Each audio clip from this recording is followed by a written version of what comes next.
What's your name? Trey Hensley. Trey Hensley. Yeah. Okay. My name is Perfecto, by the way. Hey, nice to meet you. Good to meet you. I love bluegrass. I love the sound of bluegrass and country. But I can't play it to save my life. And whenever I hear it, it makes me hold my breath. It's so relentless, but it's so awesome.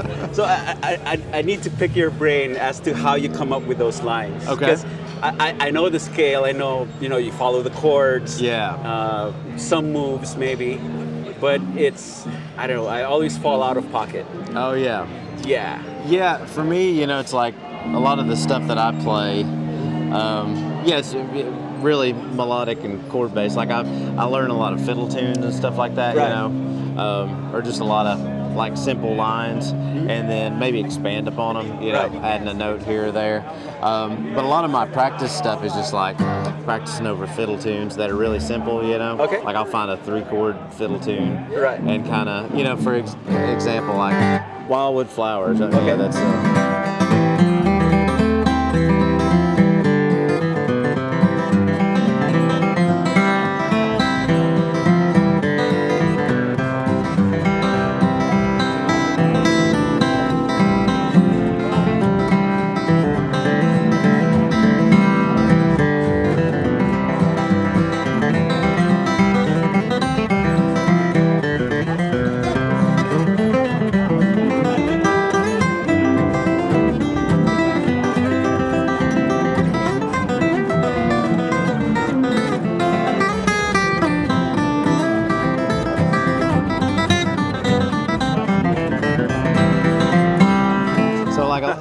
Just kind of playing the melody, and then I'll, just expand upon basically the chord shapes. Right. And that's really what I'm thinking about is like just the different shapes of the chord. Right. And the notes of that chord shape, Right. and moving that around to wherever that song is going. But since how the notes of the scale doesn't necessarily equal to the beats, right? Because it's like you have eighth notes, but then you have 7 notes to the scale. Yeah. How do you land on the correct note during the changes? Yeah. Like do you do like I notice a lot of like quick turns. Yeah. It is a lot of like just getting back to the root note. Right. That's like I'll have the end goal right. in mind. Okay. And then I'll try to think ahead of like, okay, well, I need to land. If it's in C, I need to land back on that root note.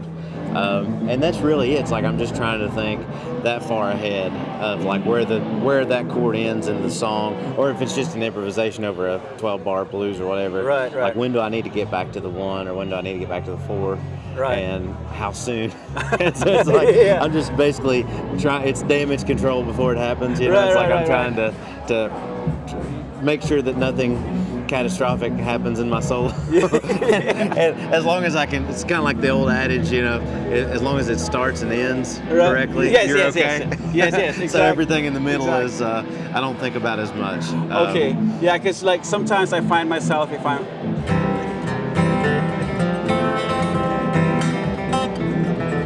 So you see that? Yeah. I'm ahead. Yeah. So a lot of my stuff, like I just try to practice, like really. Honestly, when I practice, I try to just practice as simple as I can. Okay. So like I work on my right hand stuff, and I feel like that helps me end properly, like all these notes. So I do about everything I do is alternate picking. So it's like I'll do a cross picking thing over like a C chord. Right. And I usually do this like 5 minutes every time I pick up a guitar. Okay. And it's like, I'll do basically 3-note clusters. So it'll be like 6-5-4, 5-4-3, 4-3-2, 3-2-1. Okay. So kind of like this.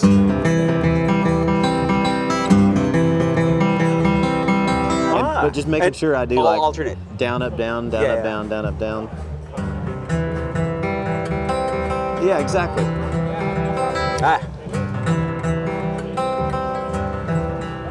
God damn it. Yeah.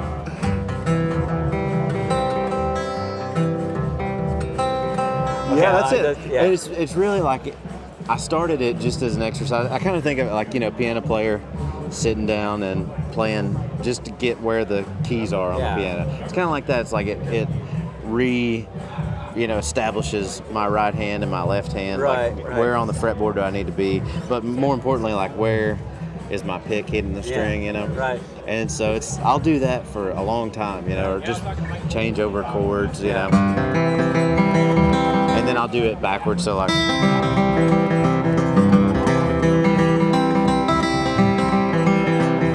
Just like this circular thing that's just making sure I move my hand as little as possible. But really, honestly, that helps me it just helps me get back on track. Okay. And it helps me keep in the groove and stay. Right, it's all right hand. It's like I'm just tricking my right hand to stay in the groove. No matter what happens with this is just down. I'm not as worried about this, because it'll do something. As long as I end okay. I'm happy. Okay. Well, thanks for the insight, dude. Yeah, man, for sure. It's going to help a lot. All right, well, I appreciate it. Okay, great to meet you. Yeah, good to meet you. Thank you. Yeah. Like I said, I can't catch my breath when I hear that. But I love Tony Rice. I love freestyle. I love those guys. Yeah. I tried to fake as much of it as I can. I just love the sound. You sound great. Yeah. Yeah, but I run out of breath. That's when I stumble. Oh yeah. Hey, you sound great, man. It's a totally different thing. It's its own deal. But and especially when you get into the hyper speeds. Yeah. It's like, oh my god. Yeah, a lot of those. But I can still follow everything. Yeah. It's all melodic. It's all you know where everyone's going. Yeah. It's just yeah. fast. At its core, it's fairly simple music, but it's a lot of the speed stuff. Yeah. Like I still have to work on right hand more than anything just to get that groove kind of going. Right. It's a weird thing. And it's always a work in progress. It is. No matter what you do, it's always you got to work on it. Yeah. Thanks, man. Thank Appreciate you, it. Thank you so much.